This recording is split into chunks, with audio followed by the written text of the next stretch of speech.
Selamat malam. Hari ini perkenalkan nama saya Devia Sintacan dengan NPM 24411097. Hari ini saya akan membahas tentang presentasi inti materi, inti poin dalam PPT ini ada ringkasan, kesimpulan abstrak, dan sintesis dalam penulisan karya ilmiah. Materi. Jadi di sini materinya ada ringkasan menurut para ahli beserta contohnya, kesimpulan menurut para ahli dan beserta contohnya, apa itu abstrak dalam penulisan skripsi menurut para ahli, apa saja yang harus diperhatikan dalam penulisan abstrak skripsi, apa itu novelty dalam skripsi, contoh abstrak, novelty, dan keyword dalam skripsi, apa itu sintesis dalam penulisan karya tulis ilmiah, perbedaan ringkasan, kesimpulan, sintesis dalam penulisan karya ilmiah. Jadi, ada 3 ringkasan menurut para ahli, yaitu ada Sudarsono pada tahun 2008. Ringkasan merupakan sebuah uraian singkat yang berisi pokok-pokok pikiran atau intisari dari sebuah tulisan yang panjang. Bisa dalam berupa artikel ilmiah, ataupun laporan penelitian. Kemudian yang kedua ada dari Haryanto pada tahun 2016. Ringkasan atau abstrak adalah bagian dari karya ilmiah yang memberikan gambaran umum tentang latar belakang, tujuan, metode, hasil, dan kesimpulan dari penelitian yang dilakukan. Kemudian yang ketiga adalah dari Agus Setiawan pada tahun 2019. Ringkasan dalam penulisan karya ilmiah merupakan sebuah teks singkat yang menyajikan informasi yang penting dari karya ilmiah tersebut. Biasanya terdiri dari 150 kata hingga 300 kata. Contoh ringkasannya itu adalah pengaruh metode pembelajaran kooperatif terhadap motivasi belajar siswa. Penelitian ini bertujuan untuk menguji pengaruh metode pembelajaran kooperatif terhadap motivasi belajar siswa kelas 5 SDNA. Metode yang dilakukan adalah eksperimen yang dengan desain pretest dan posttest. Hasil penelitian menunjukkan bahwa siswa yang diajarkan dengan metode pembelajaran kooperatif mengalami peningkatan dalam motivasi belajar yang signifikan dibandingkan dengan siswa yang menggunakan metode pembelajaran konvensional. Berdasarkan hasil temuan ini, dapat disimpulkan bahwa metode pembelajaran kooperatif efektif untuk meningkatkan motivasi belajar siswa, sehingga dapat direkomendasikan untuk dan diterapkan dalam kegiatan belajar mengajar di sekolah dasar. Dalam contoh ringkasan ini memuat tujuan dari penelitian, metode yang dipakai dalam penelitian, dan hasil penelitian. Kemudian simpulan pada penelitian tersebut. Kemudian kesimpulan menurut para ahlinya. Di sini ada 3, yaitu Merriam-Webster, yaitu menurut Merriam-Webster, kesimpulan dapat diartikan sebuah penilaian yang bisa masuk ke dalam akal pikiran seseorang, yang masuk ke logika seseorang. Terus kemudian ada USC Libraries, yaitu ada kesimpulan yang dimaksudkan untuk membantu pembaca memahami dari isi bacaan atau penelitian bagi calon pembacanya. Kemudian ada dari Cambridge Wright dan Latin School, yaitu kesimpulan dapat didefinisikan sebagai paragraf akhir dari sebuah makalah hasil penelitian ataupun sebuah dari paling belakang dari suatu presentasi jenis lainnya. Kemudian ada contoh kesimpulan. Contohnya yaitu pengaruh kebijakan fiskal terhadap perekonomian Indonesia. Berdasarkan hasil analisis, dapat disimpulkan bahwa kebijakan fiskal berpengaruh signifikan terhadap perekonomian Indonesia, terutama melalui peningkatan pengeluaran negara yang mendorong pertumbuhan ekonomi. Namun, defisit anggaran yang terlalu besar dapat menurunkan stabilitas ekonomi dan dalam jangka waktu yang panjang. Oleh sebab itu, kebijakan fiskal harus dilaksanakan atau dijalankan secara hati-hati dengan memperhatikan keseimbangan antara pengeluaran dan pendapatan negara.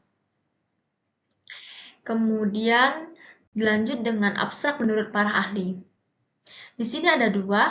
Yang pertama, abstrak adalah suatu representasi yang tidak hanya ringkas tetapi juga akurat terhadap karya tulis tersebut.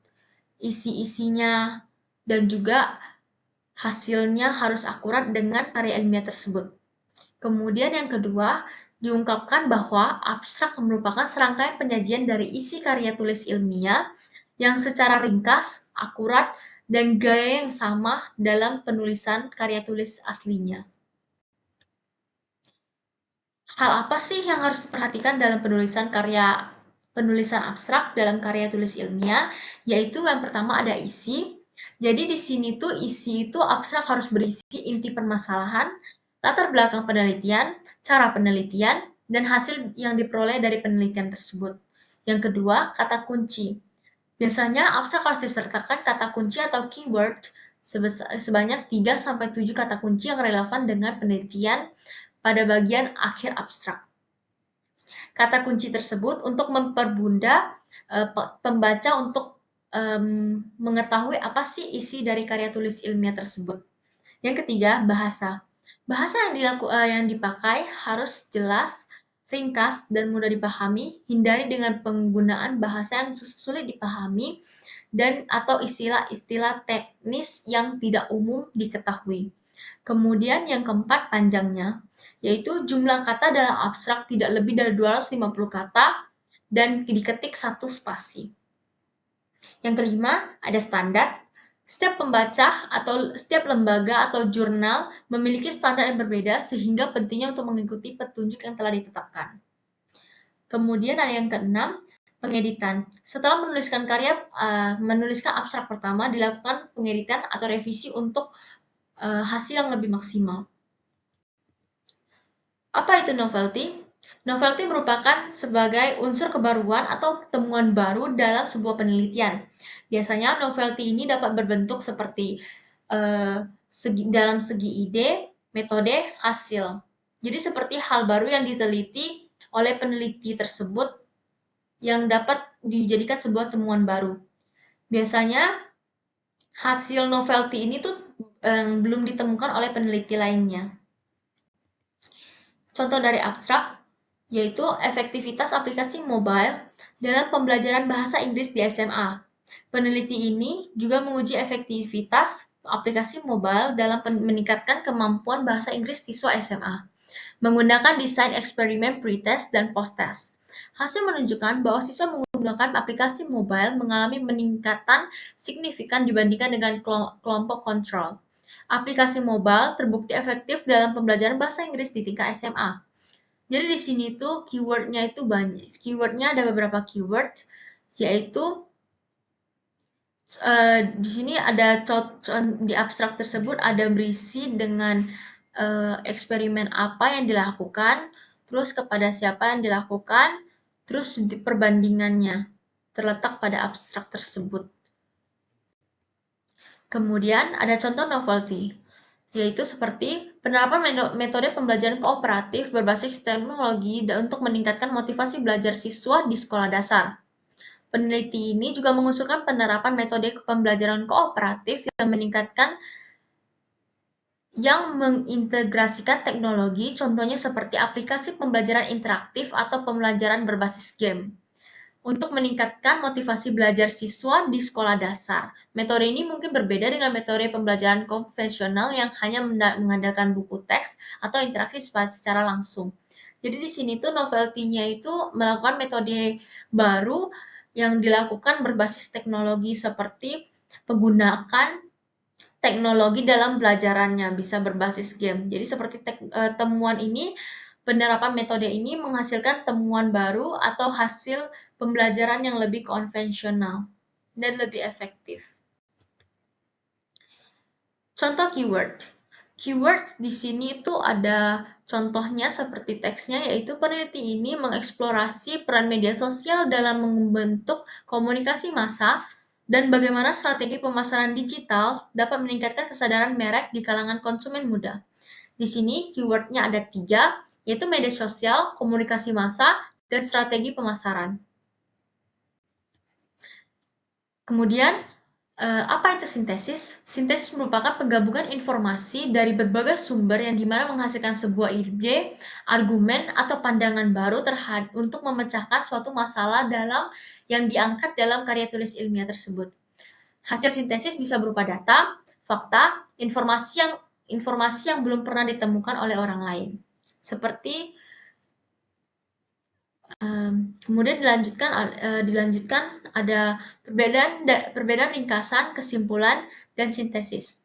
Yang pertama, ringkasan. Ringkasan merupakan penyajian singkat dari teks, bisa berupa poin-poin penting dalam teks yang merupakan inti dari keseluruhan teks. Yang kedua, kesimpulan. Merupakan hasil akhir dari sebuah teks yang bisa berupa analisis untuk mencakup keseluruhan teks. Yang ketiga, ada sintesis, penggabungan informasi yang dari berbagai sumber untuk menghasilkan ide atau pandangan yang baru.